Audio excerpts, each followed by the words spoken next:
learning from our mistakes. That is, if we consider the mistakes in the first place. My guest, a former presidential candidate on the platform of the Social Democratic Party, SDP.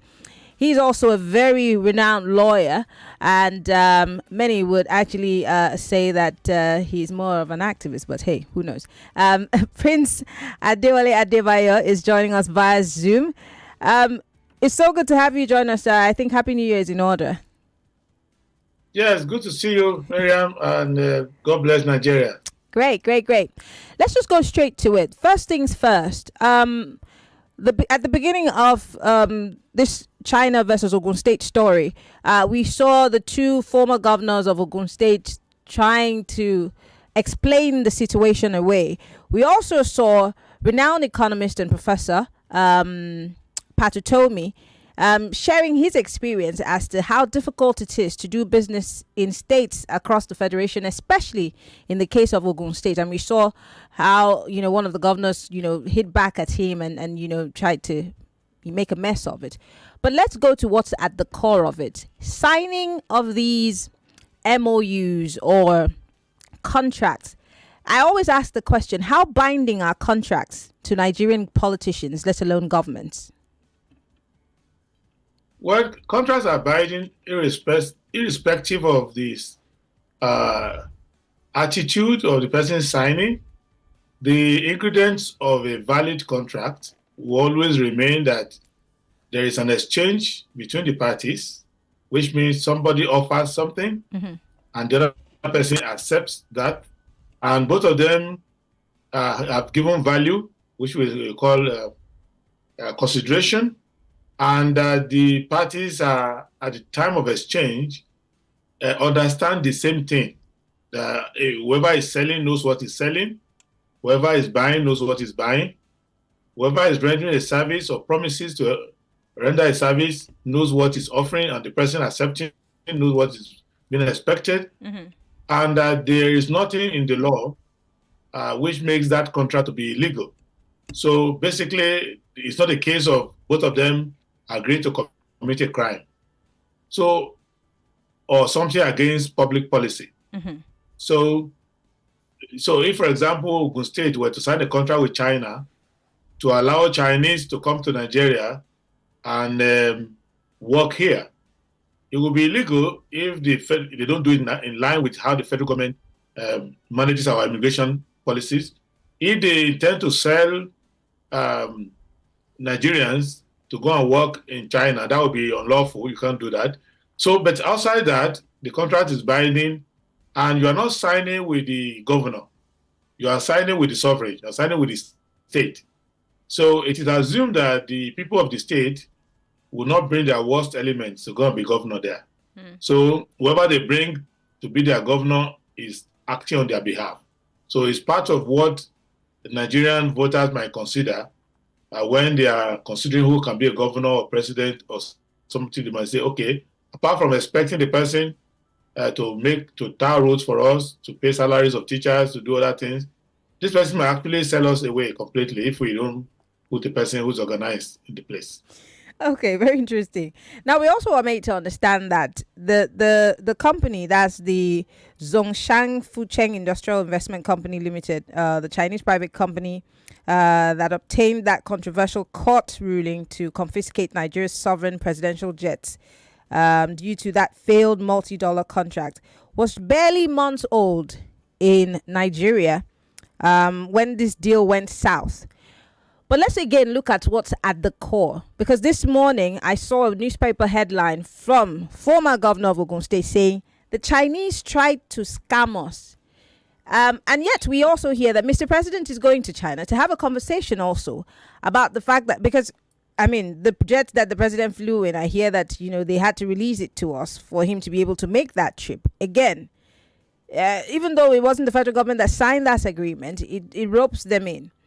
When a governor in the middle of this kind of battle or scandal says the Chinese tried to scam us, what exactly does that mean? Is it not putting salt on injury, or what exactly is it? No, he's the one to answer that, and I believe journalists should look for him wherever he is to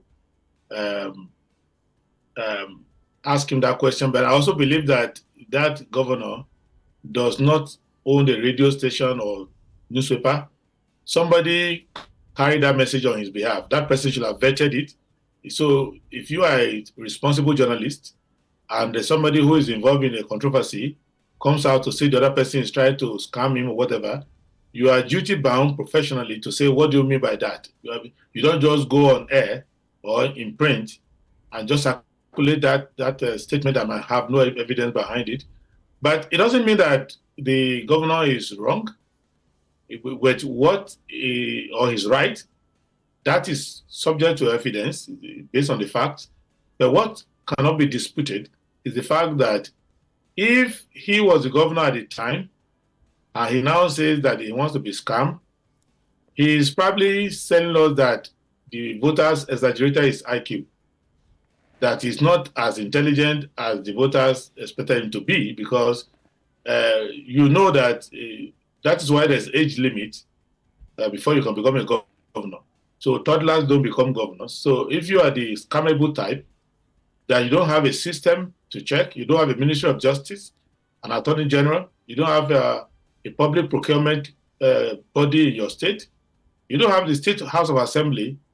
Out of the few of them, I mean, the state cannot be that unfortunate that they went to a college of morons to get all the assembly members. There will be one or two of them who will be conscious of their duty and help the governor from being defrauded. And when the scam was now manifesting itself, you must have your lawyers who you would speak to. Those your lawyers should be at least help you to explain to the tribunal that you're about to be scammed. So the story you are telling us now that you're about to be scammed is a story you ought to tell the arbitrators when the matter was being adjudicated. And you have a duty to prove that. You will see in the case of P&ID, when former Vice President Oshibajo looked into the matter and said, this looks like something not so good.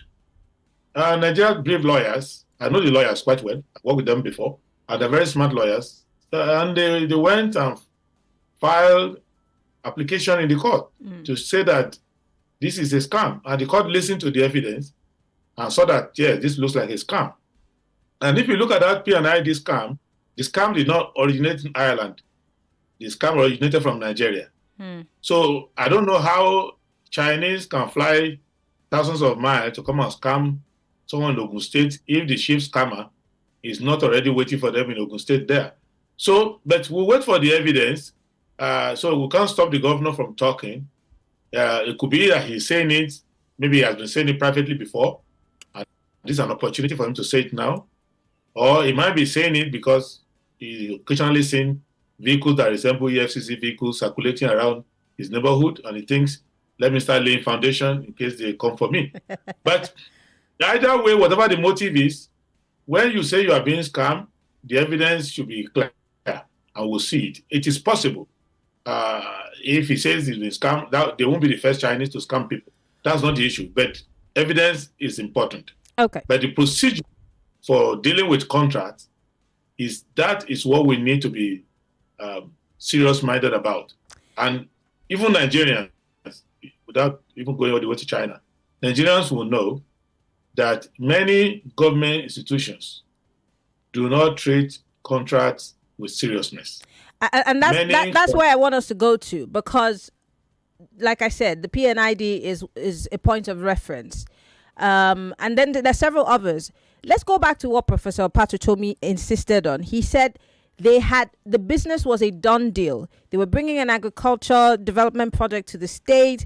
All they wanted was land. It was approved. There were papers to show for it. But as soon as there was a change in government, it looked like the deal never ever happened, which meant that the people had lost their monies. And this is detailed for several other governments across the country. As much as we pay lip service to the fact that government is a continuum, we see these things happen over and over again. How can we make sure that, not just by saying it, because legally you're saying that, these documents are supposed to be binding, but then a governor comes in, a new government comes in, and they wipe the slate clean. How do we ensure that this doesn't continuously happen? Because our president is out there every other day telling us that he's going to bring businesses to the country. But who would want to invest in a country that's going to be giving you these kinds of problems, making business deals look like it never happened? It's a throughput. A business is a throughput. So you have to look at the easy to onboard, easy to collapse. And the one you reference between Dr. Patutomi and the governor, it is with the kind of thing fella called padi arrangement. Because before you mention when the business collapsed, Patutomi has to first mention how did he get the job? How many people did he compete with? How many people, where was the tender? It wasn't a job. They were bringing business to the state. They wanted land. That's what I'm saying.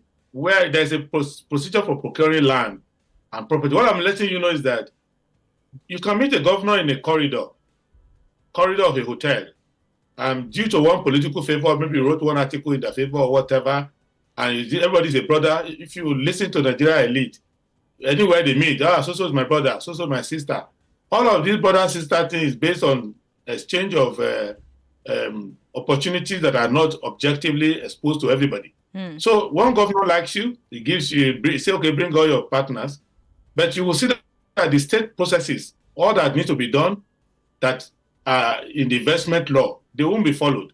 And when the governor goes, the other governor comes, he wants to wipe away all the people the other governor knew, or you upset them somewhere, then they come. So we need to change the process.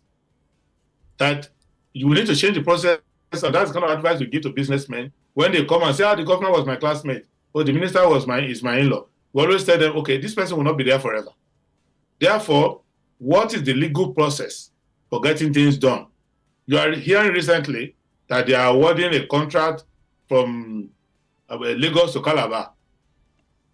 There is nothing I love more than a road to Calabar. I love Calabar.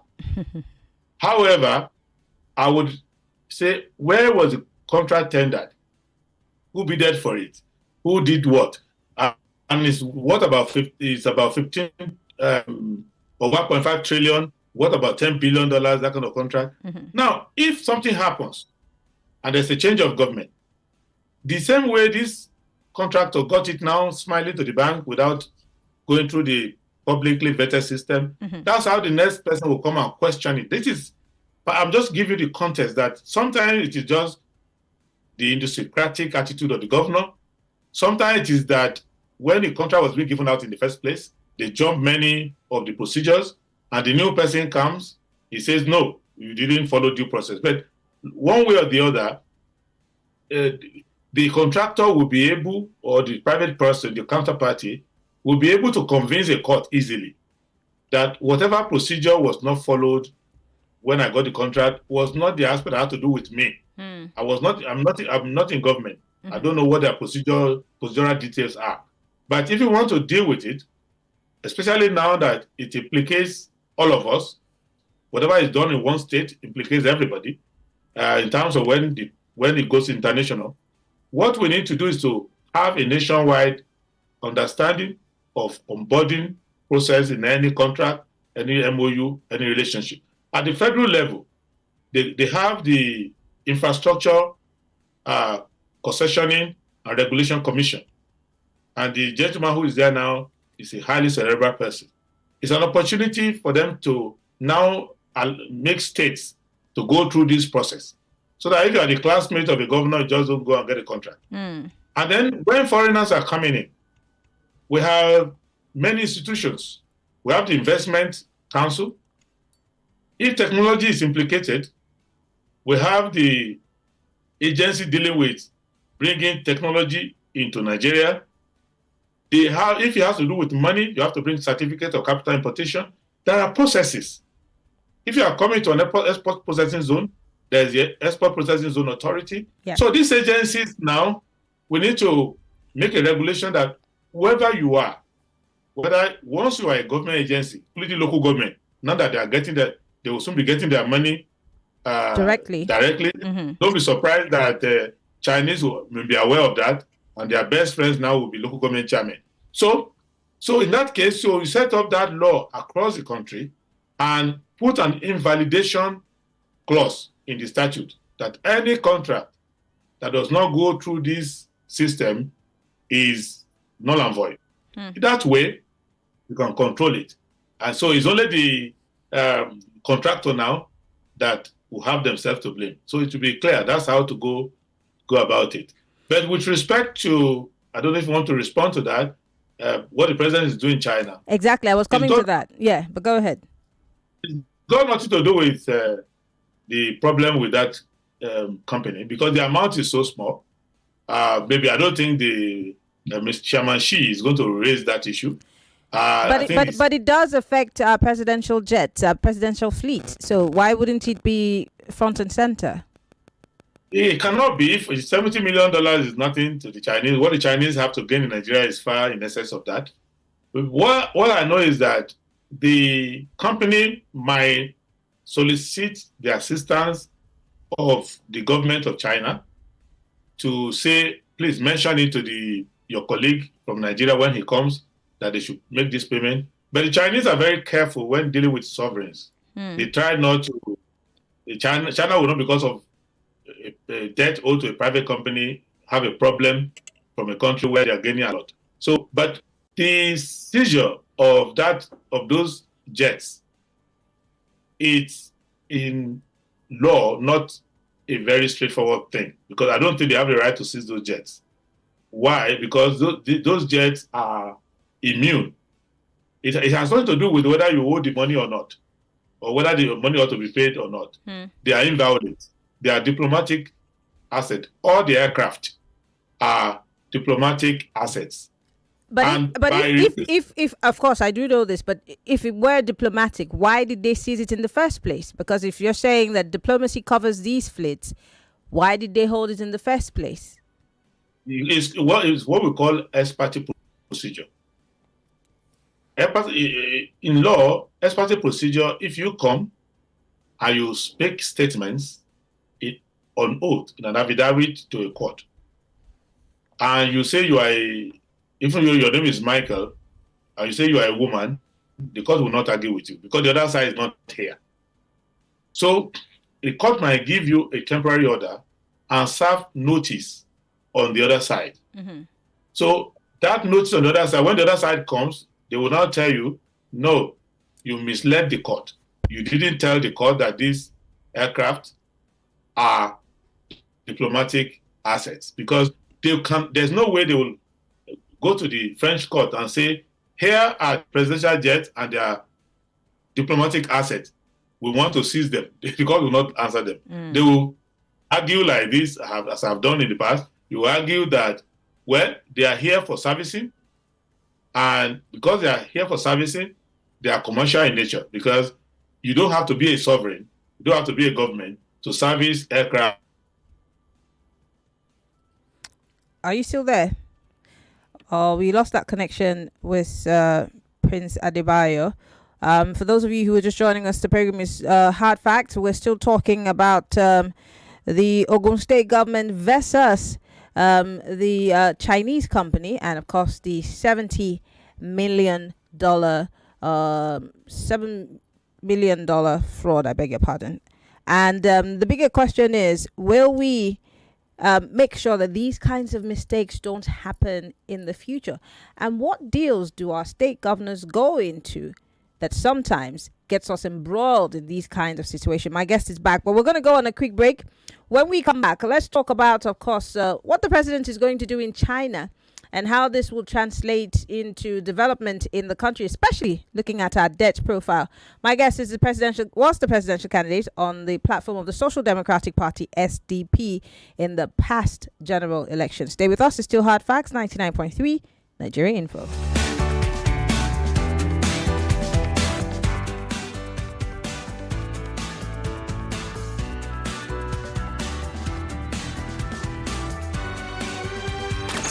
Breaking news, updates, and the best of talk. Women have to work twice, even thrice as hard for them to get things that just come so naturally. You are listening to your number one station for talk. 99.3 Nigeria Info. 99.3 Nigeria Info. Let's talk.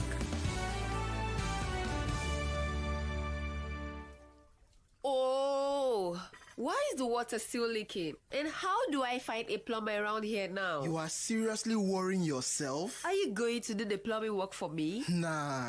With Workman, I don't have to do guesswork. You can get reliable plumbers around you in minutes. Download the Workman app today from your Play Store or iOS and get service providers help you get what you need done, ranging from hairdresser, plumber, electrician, carpenter, bricklayer, mechanic, and others. You don't mean it. See, I just requested for a plumber for you. He should be here soon. Oh, thank you so much. Thank Workman. To find Workman app, just type WRKman on your Play Store and you will see. Download Workman now and get a discount of 3,000 Naira on your first use with the promo code RADIO. Need help? Get help. Get help.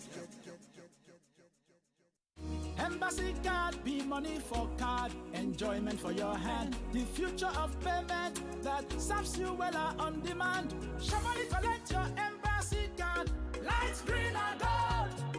And we get swagger, he just get within him. Oh, your payments, your airtime, your transfer, subscriptions. Even if you don't get internet, just stop and go with embassy card. Oh. Use them online, offline, for business or for pleasure.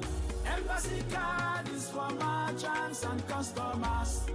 Embassy card is for merchants and customers. Enjoy transactions with Embassy Card, an ideal payment solution for online and offline payments. Visit www.embassycard.com to download your Embassy Card app from Play Store or App Store to get started on a journey into tomorrow's banking today. Embassy Card comes in light, green, and gold cards. Embassy Card, opening up your world. Imagine thinking you bought an unlimited data plan, but the next thing we hear is, oh, this data has finished again. Well, that's what happens when you don't buy a truly unlimited data plan. Enjoy truly unlimited data with unlimited speed-based data plans from Airtel. Visit www.airtel.com.ng/HBB to buy now. Airtel, a reason to imagine. Tell me which kind thing Viva no fi wash away. Jenna tomato paste or coffee stain your body. Viva go wash away. Chicken for your clothes now all you need for Viva to wash away. Gentle for your pocket, gentle for your hand. Oh my Viva, it wouldn't make you shine. Oh Viva, oh I love my Viva, Uncle say bye bye to a very tough stage, yo. Mama say bye bye to any kind stage, yo.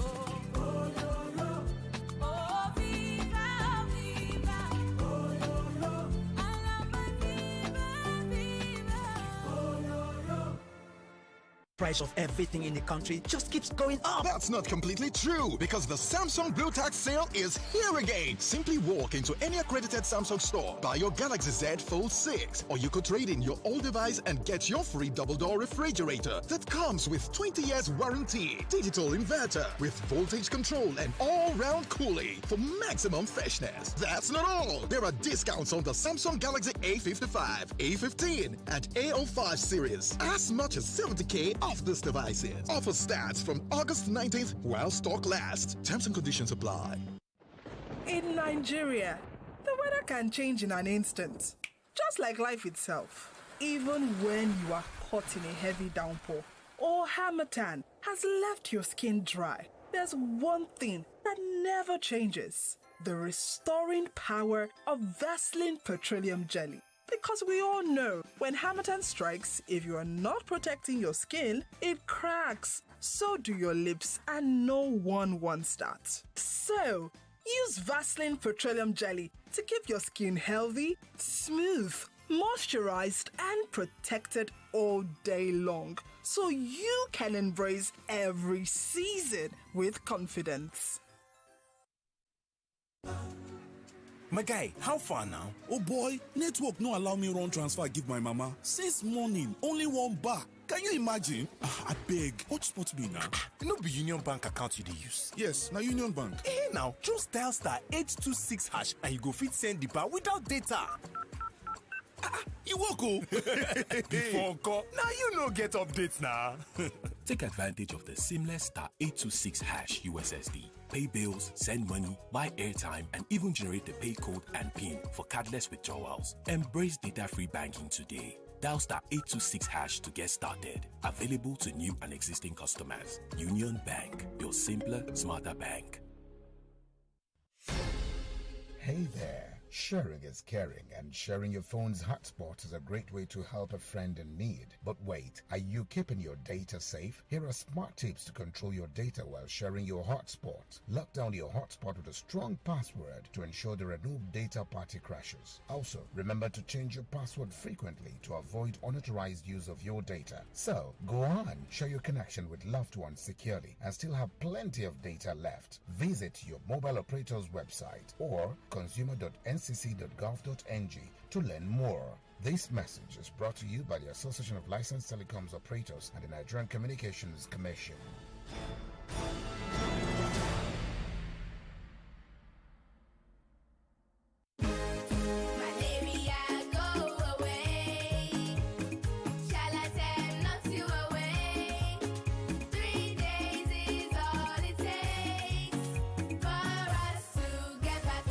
Charlatan Quality Anti-Malaria contains Artemisa and Lumefantrine, available in cherry-flavored dispersible tablets with very convenient dosing for kids. Charlatan is also available in tablets for adults. Knock out malaria in 3 days with Charlatan from Shalina Healthcare. If symptoms persist after 3 days, consult your doctor. When you want it easy and you don't know where to go for your food and groceries, there's an app you need to know. Everything you need and more. Mano gets it. Oh, oh, oh. Mano gets it. One app. One app. All you need. All you need. Oh, oh, oh. Mano gets it. From your phone to your door. Mano gets it. Download the Mano app on Google Play Store or iOS App Store to order your essentials from groceries, food, and more. Mano, products you love delivered in minutes. Ibuka capsule full ground. Anytime pain they around. If pain won't show in power, 3 in 1 day. To knock and power. Ibuka pain for body, pain from fever. Any kind pain they bow for Ibuka. That's why I the carry up always. Ibuka hammer pain away. Ibuka they buy me always. Ibuka they for you always. Ibuka they buy me always. Ibuka they for you always. Then no get anywhere. Ibuka will stand gidigba with you always as you dey pursue your dreams to make life better, and it go better after 3 days if body no tranga. Go see doctor. Na Shalina Healthcare Limited dem market am. Ibuka always with you. Attention, Airtel customers. If your line has been blocked, then this is for you. Head to the nearest Airtel shop with your NIN. Our friendly staff will help you get your line back up and running. Don't let a blocked line keep you out of touch. Airtel, a reason to imagine. I'm in love. Sonia tomato mix, stand up. Is it to open? Is it to squeeze? Is it to scoop and is it to stir? Sonia tomato mix in a new stand-up pouch. Welcome back to your #1 talk, news, and sports station. This is Nigeria Info. Nigeria Info.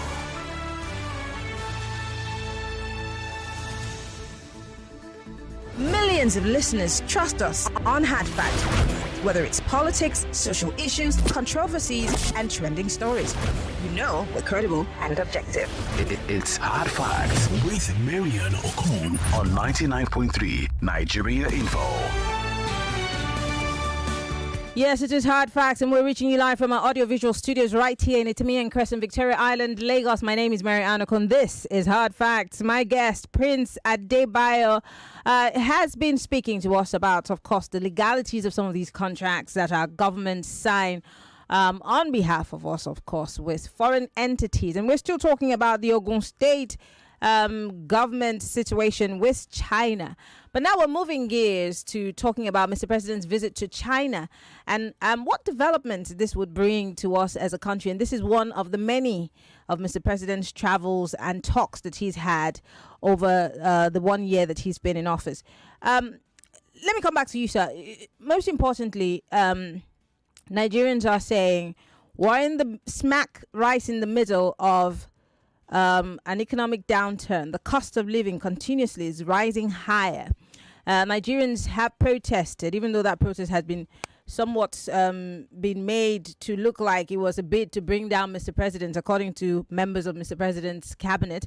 Nigerians are still having to queue at fuel stations. I know that you know a little bit about the energy sector.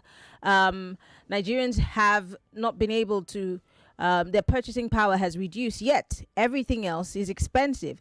And one would wonder, going to China, is it to get more monies? How will these monies be put to use? Will it help to build our economy? We're still highly indebted as we speak, and most of these monies have not been accounted for. So again, how will Mr. President's visit help us, Nigerians, who are languishing in poverty as we speak? Well, that's for the president to explain. He's a public servant, highly paid public servant. He's wearing public clothes, eating public food, flying on the public aircraft, spending public time. So it is his duty to explain before leaving home where he's going. And that is between him and the media. If there was a National Assembly, they too should be asking questions like, why are you going to China? What is the mission?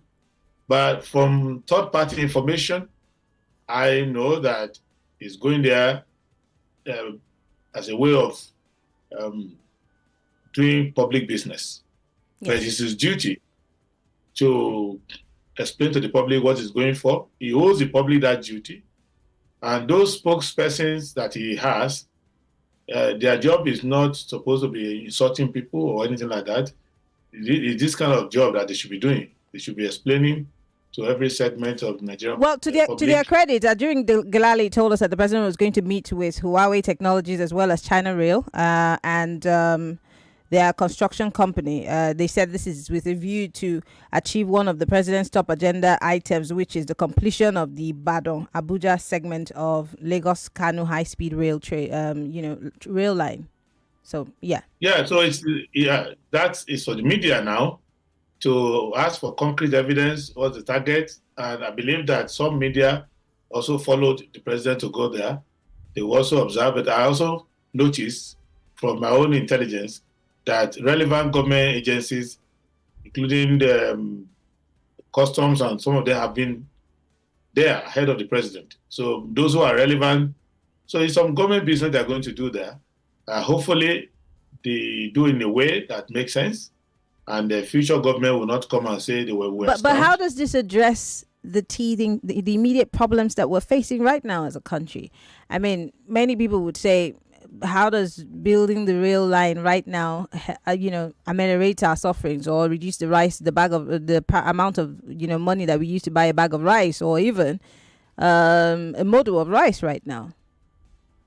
Yeah, well, that will not be valid questions for two reasons. One, if you are going to be president of Nigeria or leader, if you are going to be a housewife, you must be able to do more than one thing at a time. You must be able to solve many problems on many fronts. So you cannot say the reason why the rice I'm cooking in the kitchen is burnt is because I'm giving Junior a bath. They will tell you if you're able to give Junior a bath at the same time, keep the kitchen away from fire. So if you are going to be president, you should be able to solve the problems you have now, resolve the one you had before, and try to work against problems that may come in the future. Has the Tinubu government shown that it's able to fight on all fronts?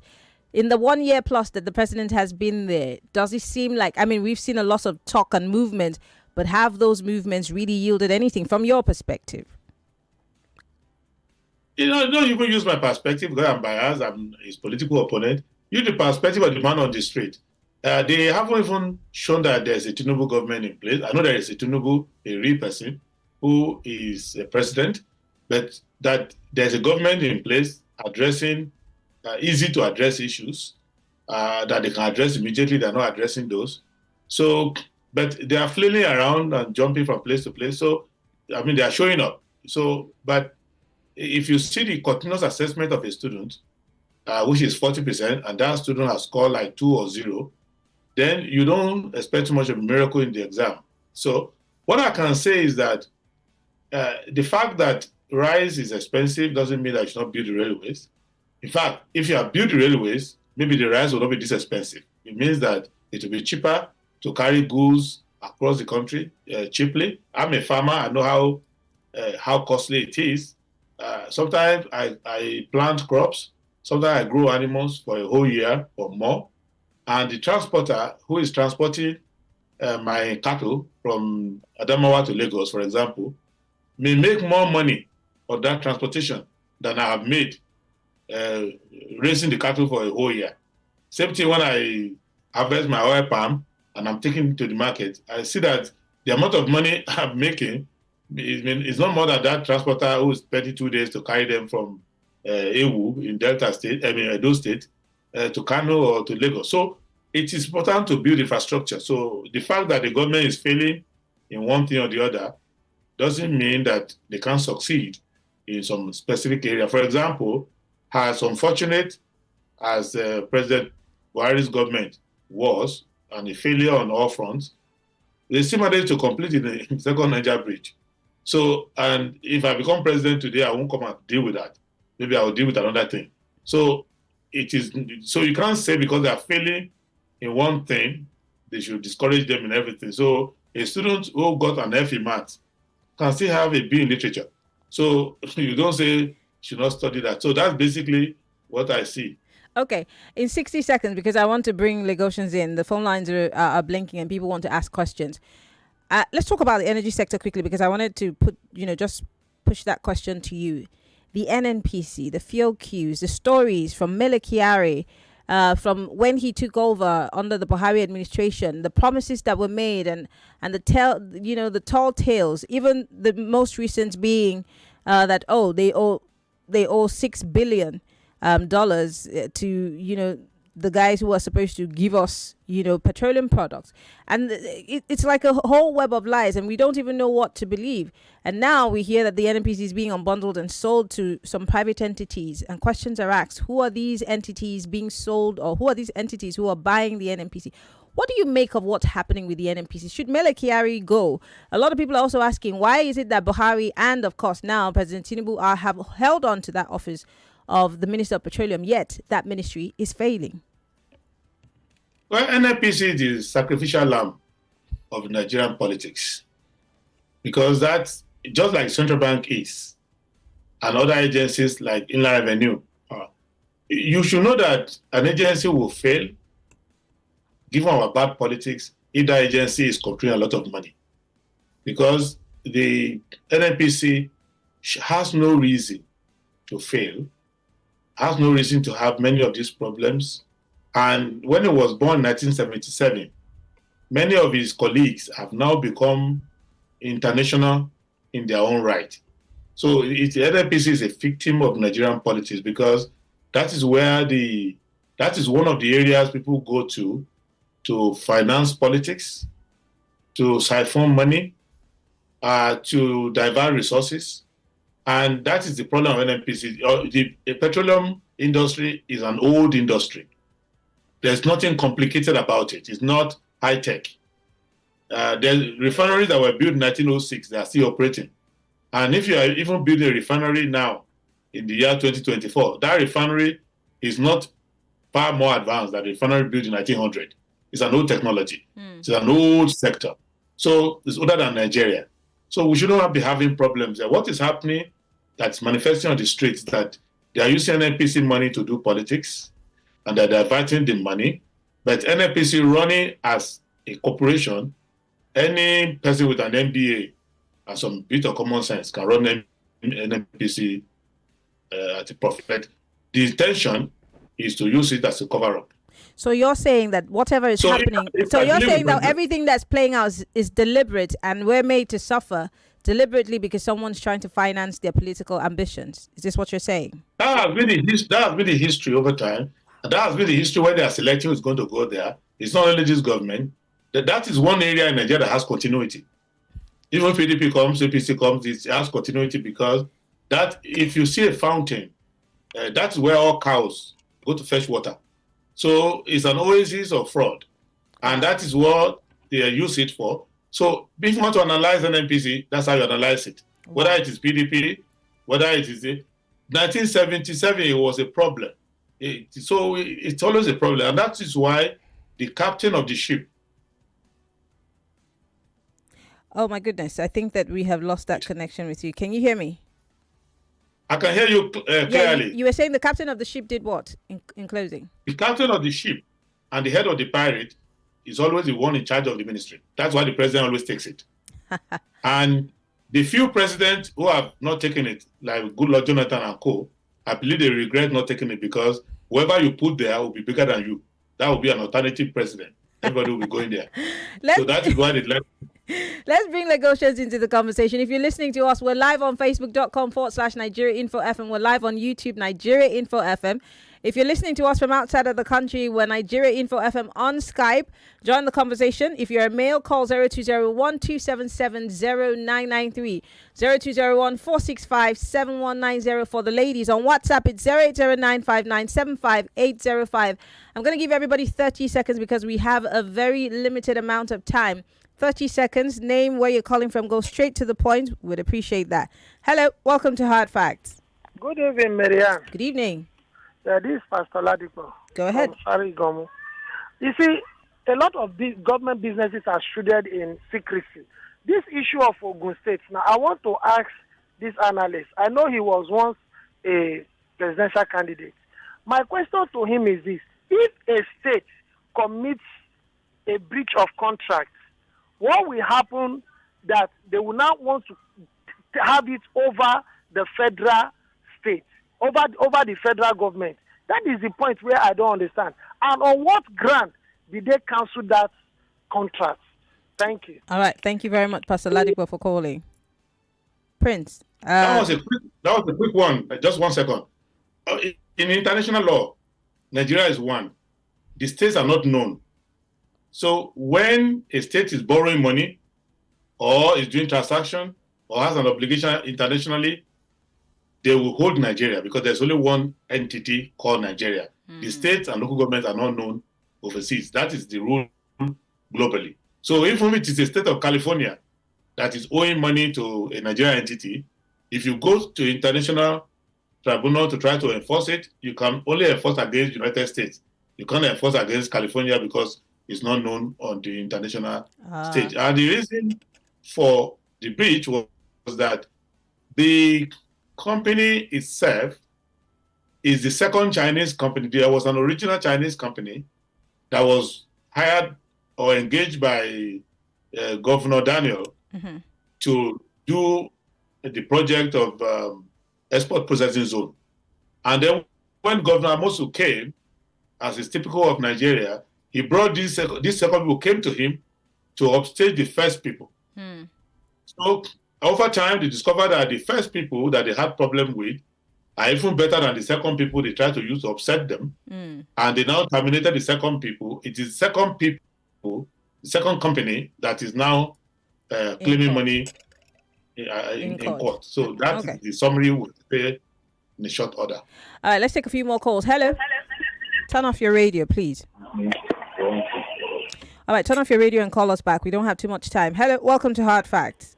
Hi, Maryann. Good evening. Good evening. So, Bonnie calling from Ikorodu. Go ahead. It would appear what your guest is saying this evening, if I'm correct, is that we have more or less like a square peg in a round hole. So, given the same opportunity, what would he have done differently? Because honestly, if we're trying to say we are heading front in Nigeria, more or less we're going backwards. More like we're turning around in a vicious circle.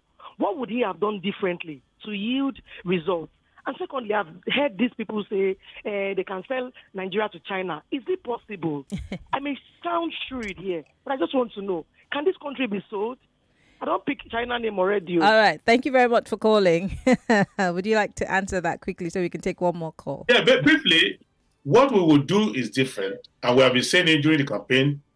First thing you need to do is to do opposite of what they are doing altogether, on the average. One, we told them when President Tinubu, when Vice President Atiku Abubakar, when Governor Peter Obi all said they were going to remove subsidy. We said, don't remove subsidy. It's a very bad idea.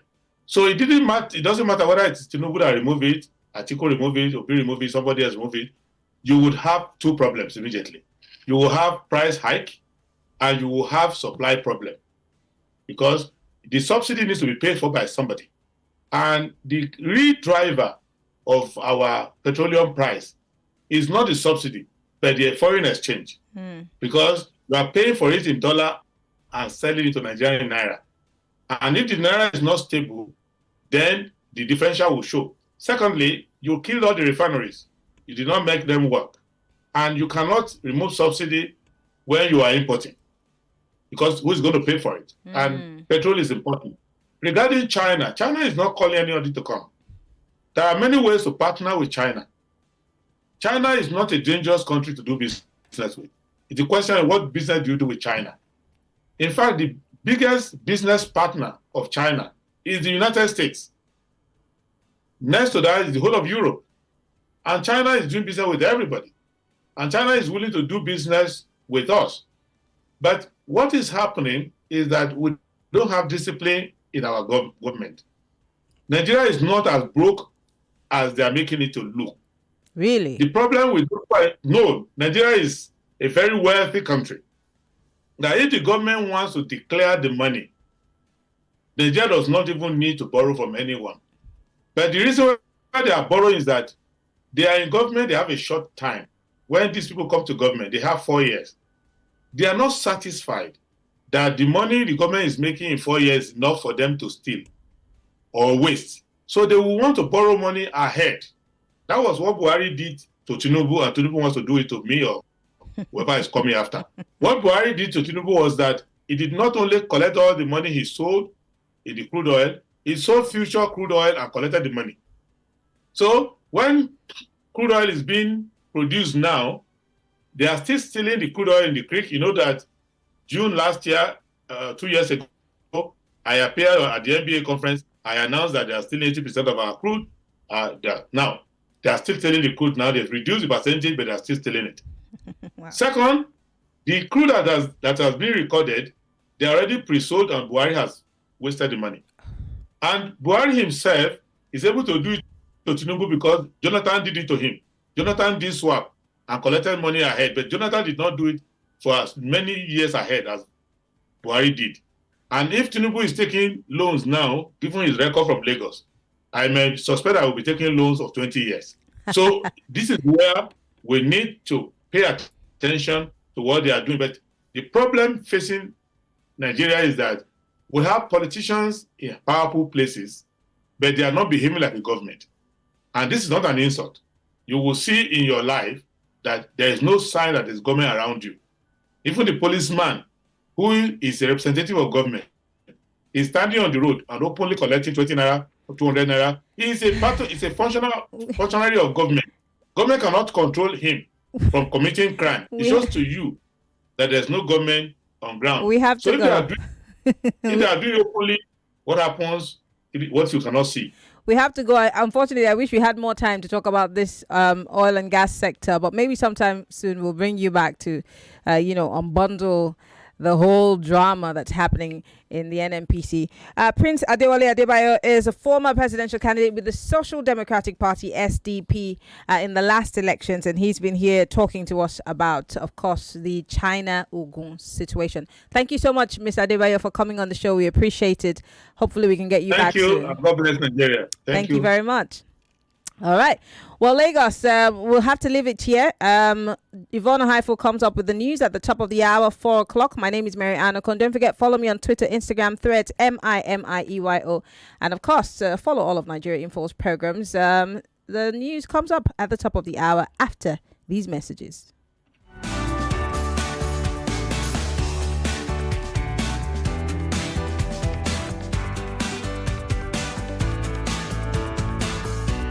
get breaking news. More updates. conversation, more talk, more right after this. 99.3 Nigeria Info. We are more than just radio. Subscribe to our YouTube channel at Nigeria Info FM. Check us out on Facebook at Nigeria Info 99.3. Follow us on Twitter at Nigeria Info FM and on Instagram at Nigeria Info FM Lagos for live updates as it happens. 99.3 Nigeria Info. Let's talk.